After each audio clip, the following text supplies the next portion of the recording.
Hey everyone, Graham here at Rock on the Range with Jamie of Code Orange. They've been passing these out at the festival. Great way to stay cool. Thank you for giving me your time today, Yeah, man. of course. I appreciate it so much. Thank you. So the line between art and pain no longer exists. So I would sort of assume that if one of these was being passed out, it would say like Code Orange is forever or something like that. So has this sort of been chosen as like the mantra of the band in any way? We have many mantras. I mean, I like that line because I think it describes what we're going for, which is that, we wanted to make a record that was artful and thoughtful, but also that also hurts. You know what I mean? I feel like a lot of times bands, especially heavy bands, when they get more artful per se or more post, it becomes less intense and less violent. Yeah. And so in that song, it works in terms of the song, but I think that that's a good mantra. We have many, and that's just one of them.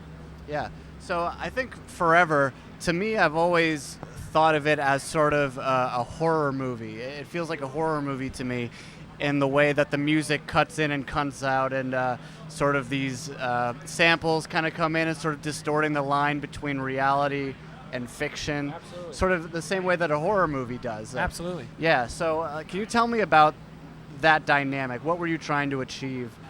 I think that we just wanted to take what we were doing but create a more psychological experience, create more of a world of music, you know what I mean? Yeah. I want you to feel something and be transported somewhere when you're listening to it. And so we just, started with, we worked really hard on the mix, we worked really hard on the soundscapes to try to get that across. There's themes, Yeah. And that's a lot of our favorite artists in all different kinds of art do that and create their own world that, is based on them. So, and based on their mythos. So we want to continue to build that. I think the next one is going to be even more so that. I think it's going to be coming at you from everywhere, multi-dimensional. Yeah.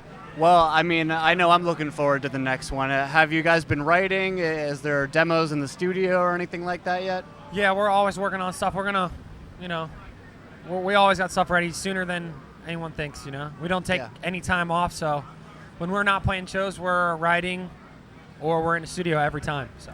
Wow. So are there any plans for the new album?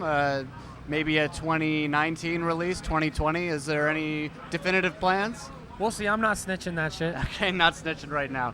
All right. Well, another great thing last year was your performance at NXT. Oh, yeah. That was absolutely great. I was so happy to see an underground band be elevated on that kind of stage thanks to WWE and NXT. Playing out Aleister Black, just a great moment, opening the show as well. Can you tell me about that whole experience? It was great. I mean, I grew up watching that stuff, and I'm sure a bunch of us did, and it was just a really surreal experience. We got to meet a lot of people that we would have never thought we got to meet, and we were like sound checking, and wrestlers were watching us that we knew and stuff. It was awesome. So they literally just let us do our thing, and we just did like a signing thing for one of the first signing things we've done, and like tons of the people said, well, we heard of you through that. So awesome. It was a beautiful thing, and the wrestler, I know him personally. He's a great guy. Aleister Black. Metalhead too, yeah. He's awesome. Yeah, he likes metal, likes hardcore, so it just was the perfect situation. It couldn't have went any better, I think.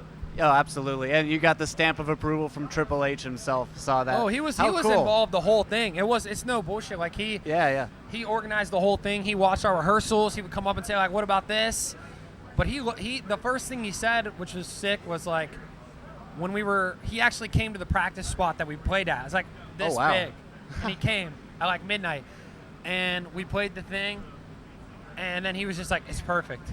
I was like, "Sick." And that was it. So it was amazing. It was like a dream come true. That's I mean, I grew up a wrestling fan, absolutely. So Triple H, a legend, obviously. He's one of the metal guys too. He's like a cred metal guy. He's great. I mean, couldn't have been him and Stephanie and everybody we met couldn't have been any nicer. Like straight up, we couldn't have been treated better. I'm really glad to hear that. Also last year, you guys played at Dillinger Escape Plan's final show. Yeah. My God, a crushing show. I was lucky enough to be there. That was great, man. It was amazing. Can you tell me a little bit about what that means to you? Well, I became friends with Greg from Dillinger Escape Plan. He's just been really supportive of us. And basically, we were at a festival like this, they were discussing the lineup. Oh, this band, and I was like, oh, we'll play. And he was like, cool. And then it was done. So he hit us up, and they were awesome, man. They were great. So great. I'm gonna miss them so much. Dude, me too. Like the energy they bring, and just like the support. They show new things, and they've just innovated the whole game, and we've taken a lot from them. And hopefully, we can keep carrying the torch on for bands like that, and especially for a band as creative as them. You know what I mean? So. Yeah, never made a bad album. A flawless career from them. So, anything else on the horizon? Anything you can tell me about in the maybe not too distant future? We got a headline tour coming up with a bunch of cool artists on it, different kinds of music. Nice. That starts at the end of June, and like I said, we'll have stuff way sooner than anyone thinks from all angles. So, just keep rolling along. That's it.